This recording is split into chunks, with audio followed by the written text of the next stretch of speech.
Hi guys, this is another video from the Vinyl Finds series. I think it's probably going to be Vinyl Finds 84, which means that I'm showing new things that I bought over the last couple of weeks, months, or whatever the case may be. In this case, it's 2 weeks since my last finds video, and yeah, it's a mixed bag as per usual. A little bit more metal this time. It seems that I've been showing a lot of metal lately. It just so happens that I buy some albums. Just so happens. So I did a previous version of this video, but sort of got canned. Yeah. Yeah, in that video I started with something completely different, but now I'm going to continue on with what is playing in the background. It is this. It's called Ides of Gemini, and if you remember, I was trying to find albums that excuse me, albums that I could feed my new CD. And this is a really good example of this, because actually it's not available on vinyl yet. It's out on New Rot Records. Ides of Gemini is two women and one man band, basically a trio. That's the word that I wanted to find. Two women and one man, and what is that crap that I'm talking about? It's a trio, drums, bass, guitar, female vocals, as you can hear in the background. And yeah, it's sort of classified under doom metal, I would say. I think it's doom. That's what the people would put it on, label it as. I don't know about the doom bit, but I was really excited by this album. Reason being that I like the drumming. It has this sort of non-linear kind of regular rock and roll drumming, if you like. It has this more tribal feel to it. It's very organic as well, in the sense that it is electric, obviously, because it's just electric guitar, electric bass, and drums. But it's very stripped down, so the guitar sound is like the guitar sound. I don't think that there's a lot of layering and tinkering around. It's just the sound of guitars from a massive Marshall stack of amps. And yeah, I think that it sort of it sounds very genuine and not overproduced, and not something that would not stand live. The other thing that I like is that although this is so good. The other thing I like, maybe this is a little bit too loud. The other thing I like about this album is that although there are when it comes to metal and doom bands, there's female vocalists like penny a dozen. I think that they're just token, really. It's like a band of guys, and alright, so who's gonna sing, man? Let's bring that good-looking chick so we can sell records. And that those women usually are really good vocalists, but they're either operatic or Janis Joplin wannabes. So I think that the outcome is not really good. Whereas her voice is powerful, but fits the music really well, and it just does the job. So Ides of Gemini, do check this out. Latest album, Old World, New Wave. Interesting kind of title as well. And I also like, as I said, I like the drumming. I like the fact that it's very, very natural sounding. There's keyboards in a little bit of keyboards in one of the songs, and the lyrics are very sort of abstract and poetic. So it's not like Dungeons and Dragons and Satan and blah blah whatever. They also have this obsession with Constantinople for some reason. And speaking of Constantinople,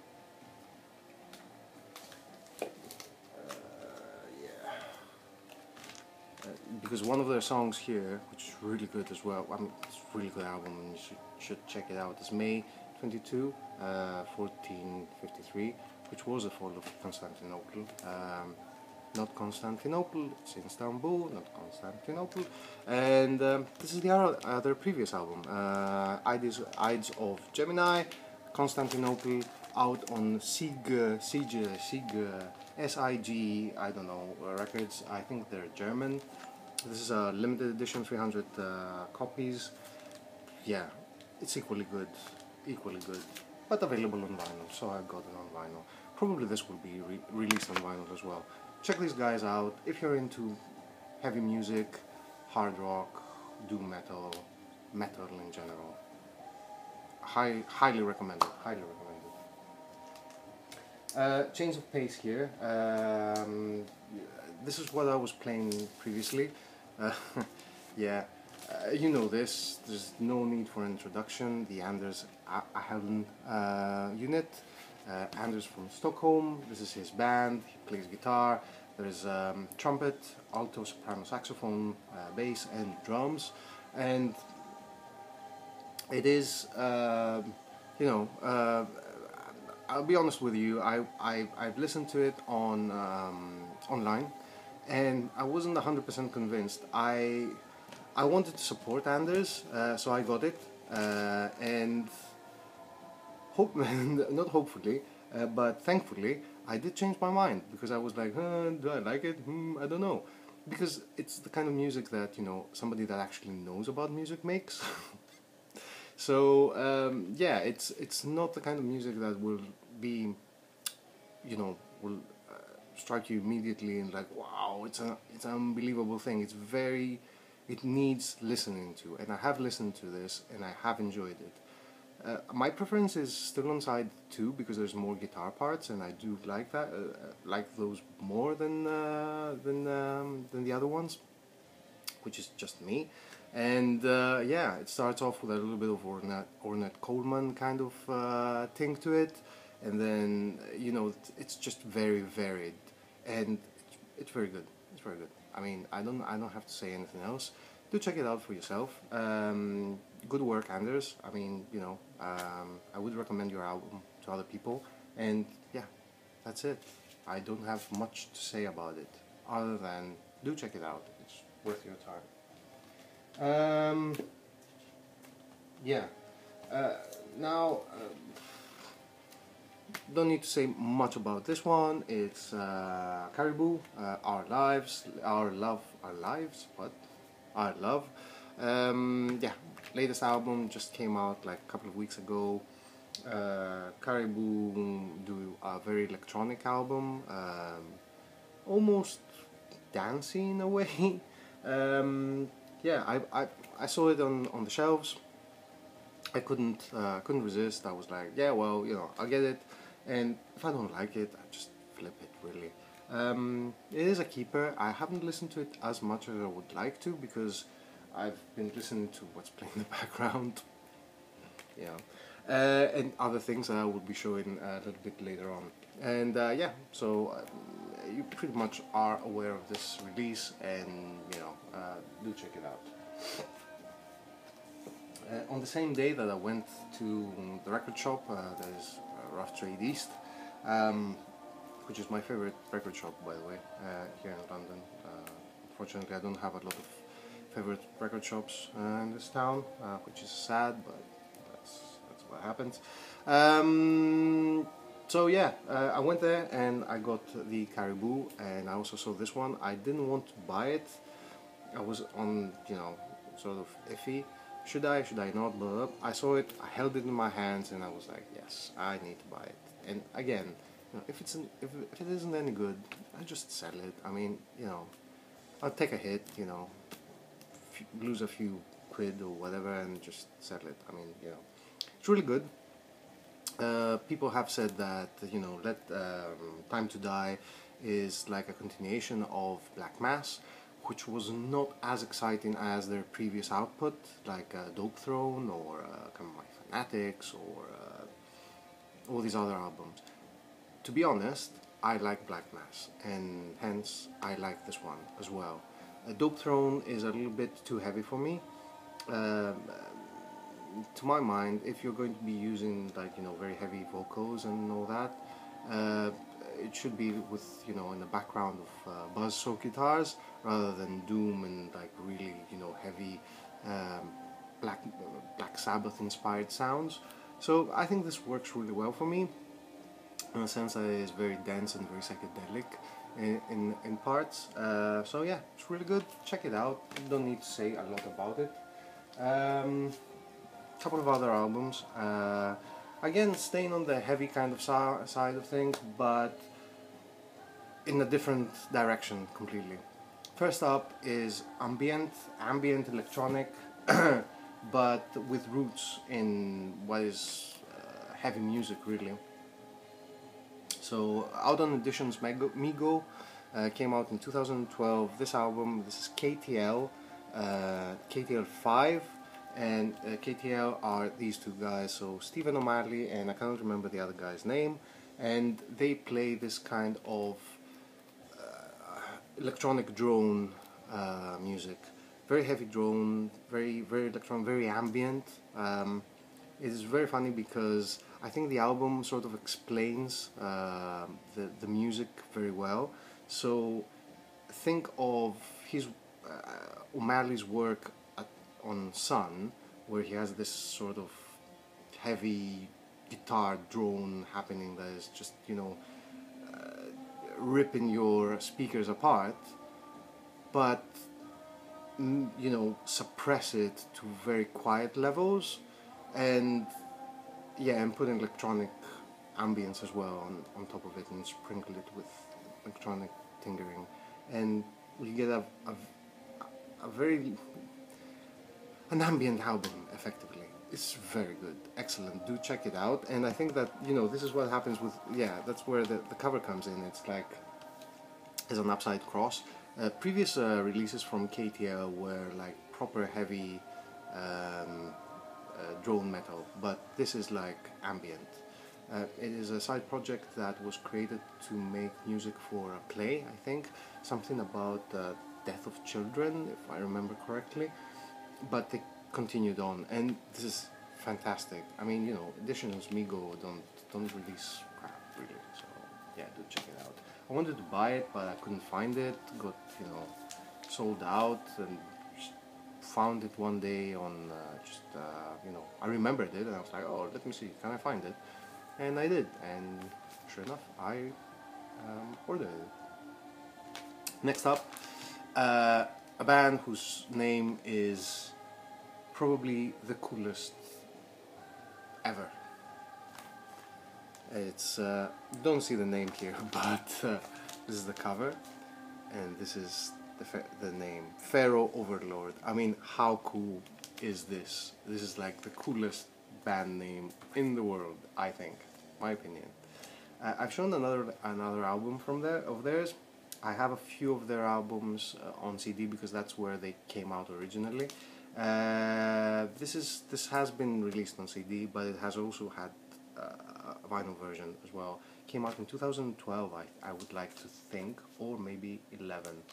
The album title is Lunar Jetman, and yeah, and Pharaoh Overlord initially played very loud kind of psychedelic music, which fits their name, but over time they've become more krautrock, post-rock kind of inspired, and sort of fits the cover as well, because they have this sort of geometric kind of very krautrock, you know, everything in the right place kind of approach to things. They're still organic, they still have, like, you know, it's not like listening to Noi, for example, which is very clinical and very precise, and almost like, you know, techno in its own kind of way of doing things.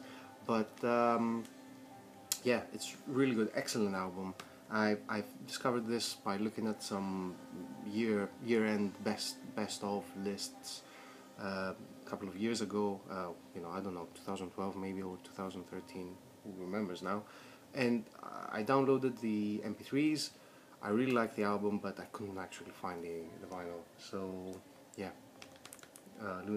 Pharaoh Overlord, do check them out. You know, really good stuff, worth your time.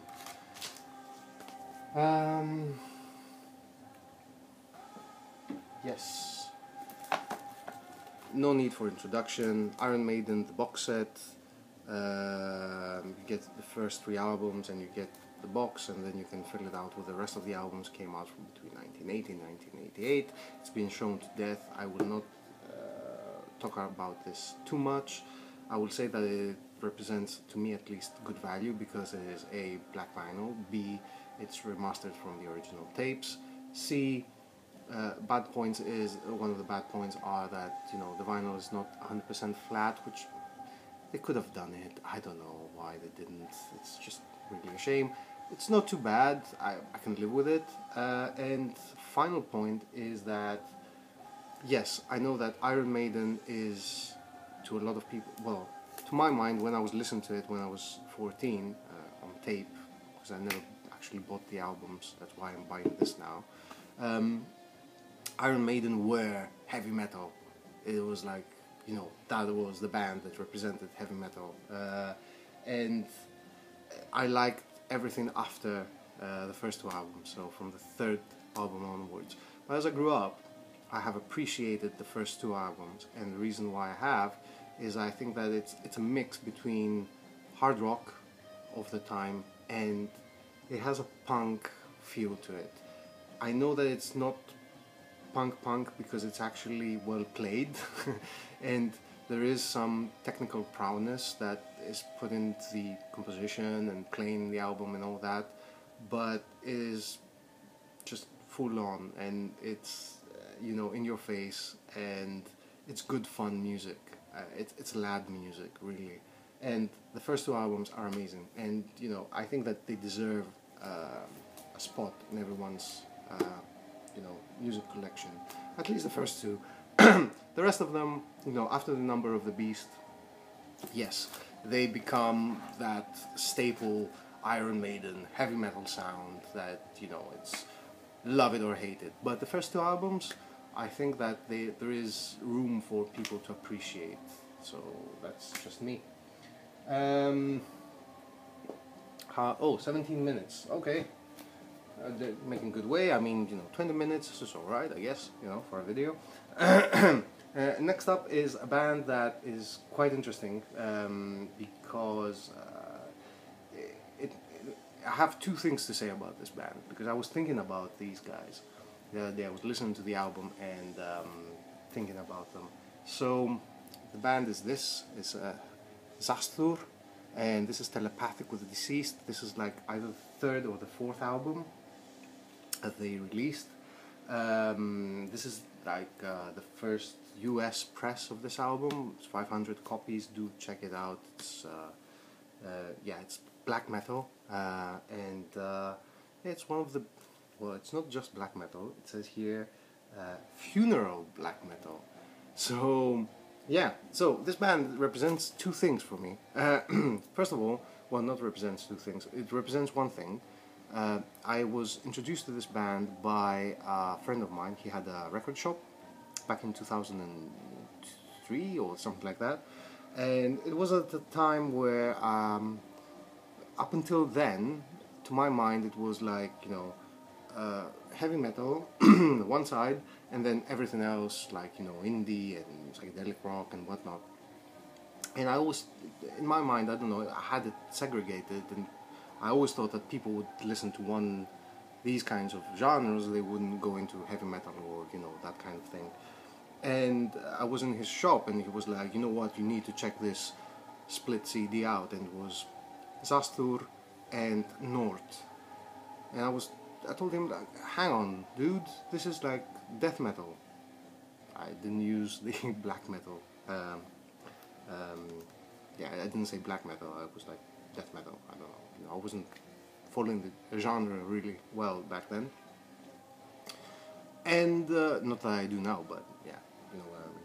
So, and suddenly it became clear to me that, you know, when there were releases by Sun and these kinds of bands, and it's as if the barrier had fallen between, you know, experimental music and, you know, The Wire would have like features, you know, on one side you would read about, you know, Alice Coltrane and, you know, Ornette Coleman and improvisers, and then they would have a feature on Sun and, you know, extreme music. So suddenly, just everything blurred around that time, and this is the band that sort of, you know, lit that bulb above my head that, you know, it's just experimental music across the board, really. Doesn't matter what it is. Yeah, I don't know. The other thing about this band, this guy, is one guy behind it. He's called Scott Connors, and I urge you to watch if you're interested in the genre, or maybe, you know, just anthropologically maybe. There is a video from Vice magazine. It's called the One Man Metal Band, and it features three artists that are being interviewed, probably, you know, on camera, potentially for the first time, maybe. Three of them. So one is Zastur, the other one is Leviathan, also known as Lurker of Chalice, which is one of the best albums ever from the genre, in my opinion. And, you know, outside, you know, generally speaking, it's one of my favorite albums ever. Do check Lurker of Chalice. Excellent stuff. Just really good. It is metal, but yeah, fantastic. Anyway, side issue, and this guy. And I was watching it, and I was thinking that, you know, Venom, for example, who were responsible for spurring, you know, creating the genre of black metal, if you like, who were regular rock and rollers. You could have fun with these guys. You could, you know, you could go out after the gig and just have a few drinks and laughs and whatnot, and, you know, they were into women and drugs and, you know, having a good time.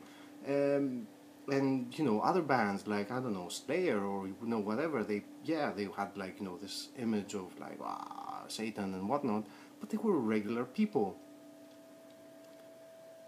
The music that this guy makes is actually what comes out of him. And all three people that were on that, so Leviathan, Zastur, and Stryborg, they were all sort of disturbed people, and the most disturbed one of them was Scott Connors. This guy, he was genuinely,